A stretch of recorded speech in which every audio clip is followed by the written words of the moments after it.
What else can Ukraine do? They can't win the war. They're losing the war, and they're going to start losing it more and more quickly. Look back over the past, well, just the course of the war ever since it erupted in February of 2022. If you look at it on a year by year basis, you say, well, in the first year, the Ukrainians launched, two, you have to say, successful operations, two successful offensives. There was the Kharkov, again, which is very lightly defended, and the Russians quickly retreated. They're now taking back that territory, but it was a substantial amount of territory that the Ukrainian armed forces were able to capture in the fall of 2022. And then in Kherson, actually, that offensive was less effective, but the Russians basically held the line there, but then they made the decision. I'm sure it was a painful decision to retreat behind the Dnieper, to pull out of Kherson city and to move their defensive line behind the Dnieper. They were worried about those forces that were on the right bank of the Dnieper were vulnerable. Well, could have been cut off, because the supplies had to cross the bridges, and at that time, actually, the Ukrainians were having success, in actually damaging and even destroying bridges. And so anyway, this was a decision they made. So there were these two areas, Kherson and Kharkov, substantial amounts of territory that the Ukrainians were able to recapture.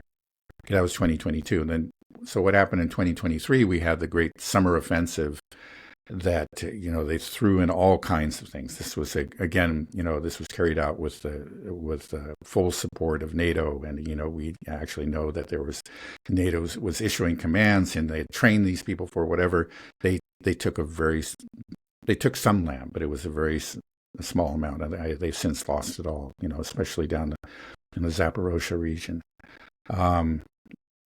Now, but they did have, it was not a successful offensive. You have to say the Russians soundly defeated it, but they were able to launch an offensive and try to sustain it, for months. It lasted for something like 3 or 4 months before it finally fizzled out.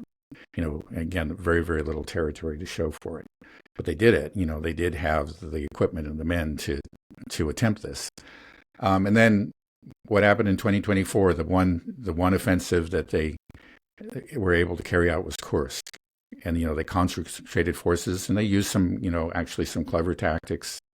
And they were able to take a pretty good chunk of territory in Kursk. Now, of course, that proved to be catastrophic. It was a huge strategic mistake, resulted in enormous losses. But it was a tactical success. They were still able to win, by concentrating their forces on a very small part of the front and with the element of surprise to seize territory. Now, what's happened in 2025? Nothing. They have tried to relaunch to counterattacks within the Kursk, and then new attacks within the surrounding regions, but they have failed. They have achieved nothing. It looks like you can see from that the trajectory that they're on. Before they had a capability, to actually counterattack or to launch these offensives and occasionally take some territory. It appears that that's past. They just don't have it. And where they are now is that, because they just simply don't have the reserves. They have a very thin line. And what they're doing, Pokrovsk, the big battle, they're holding their own for the moment. I think the Russians are still advancing, but the advance is certainly slowed down because they threw in a lot of their best forces, because they saw that it was starting to collapse.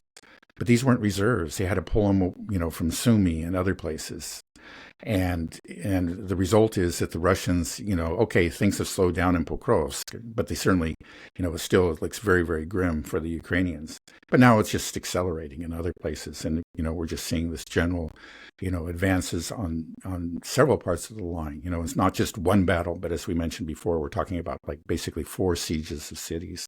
And so you just look at looking at the general contour of the war, I talked about what the Ukrainians did with the Russians. You could say, yeah, well, it used to be a city at a time, but now we're talking about 4 or maybe even 5 cities at a time. So the whole, you can see the trajectory that we're on, and it's going to only get worse for the Ukrainians. 2025 has been a very, very bad year for them, and 2026 is going to be worse, and it's just going to continue that way. They're on a losing trajectory, and there's just no reason to believe. There's just, there used to be always a lot of talk about, now the Ukrainians just have to launch another offensive after the 2023 offensive failed, and it failed miserably. There was talk about, okay, let's organize another one. I'm not even hearing the talk anymore. I think there's just a growing awareness that they just don't have it in them. They can't even put together any force that could actually take any territory from the Russians for any significant period of time. And yeah, it just looks, it's very, very bleak, but the thing is, it always, they're still in the fight. The Russians still have to proceed cautiously. And I think, again, it's really because of the drones more than anything. It's not not the equipment that they're receiving from the West. They do use that. It does help them. There's no question about it. But it's just that it's the fact that they still have drones. Their drone force is clearly inferior now to the Russian drone force, but they still have them. And so the Russians still have to be careful. When they get out in the open, their soldiers are vulnerable to these. So they proceed very, very carefully. They try to do everything they can to eliminate, to find the drone operators and eliminate the artillery positions before they make an advance. But, they're doing it. It's just methodically. And in some places, it's pretty rapid, like down in the Zaporozhye. It's not the one that they are advancing from the south, but there's actually an advance through Dnipropetrovsk and Zaporozhye, where they're going directly west, heading towards Zaporozhye city, from the east of Zaporozhye city. And that's actually, like, at the present time, pretty rapid. Instead of going like a half a kilometer in a day or whatever, which might happen in other parts of the line, they're going 5 kilometers in a day. At least that's the way it's been for the past few days. So anyway, that's kind of just a general sketch of what's going on there. Well, if a defeat is inevitable and it's becoming apparent to everybody, you're saying that there's not even a talk about another major offensive anymore because there's just this acknowledgement that it can't be done. If that's the case, then that means you're not going to take back any territory. You're only losing territory, and that's all we've seen this year. And like you said, and it's accelerating. If that's the case, why isn't there any attempt at negotiating a peace settlement, a treaty? Why isn't Zelensky saying, like, okay, let's talk? Why is he still saying we're going to take back Crimea and all these regions? And, is it simply because people are paying him to say that? Is there some kind of just MIC money laundering game that we should be focusing on, that they will sacrifice all these Ukrainian men to die as long as they're able to just keep the money flowing? Yeah, I don't think it's just that. I wouldn't discount that factor entirely, but there is this Banderist ideology, and these people, again, just will not bend the knee to Russia. That's kind of what they're all about, is they define themselves by their opposition to Russia, and conceding that a Russian victory of any kind, I think, is just not. It's not within them. They're just not capable of it. And Zelensky has become one of them over the time. Initially he was not, but so much of the of the ruling elite, really are Banderites now of one kind or another. They've adopted the ideology. So I think it is ideological. And then, again, it's kind of similar to, in a different way, to what's happening in Israel, we're talking about earlier. You've gone down this path. You've already sacrificed hundreds of thousands of your own men. It's just, again, when you've done that, you've committed yourself to a disaster. It becomes almost impossible to admit to yourself and to others that, okay, this was a disaster. Let's just accept it and, cut our losses right now. That would be the rational thing to do, but people are not rational. And it's so the alternative, they just can't do that. And so you still cling to these hopes. I think, part of it is just that, this perennial belief in Russian weakness, that somehow if we just keep on applying the pressure, Russia will collapse. And this perennial, this deep-seated, deep-rooted faith in Western supremacy, that still is there. I think it's taken some blows clearly, but it still is there. And I think they still can't, including the Western leaders themselves, can't really accept the fact that they're not the superior, the people. They're not the unassailable, the greatest military alliance that the world has ever seen. This is something that they can't really they have trouble walking away from. And so it's just, well, things haven't worked out so far, but eventually we just have to stick with it. And, again, if we stop right now, okay, first of all, it's hard to do it for the reasons that I said. We sacrificed all this men to admit this mistake and say, okay, oops, my bad. 500,000, 1 million people dead, who knows what it is. That's very hard to do.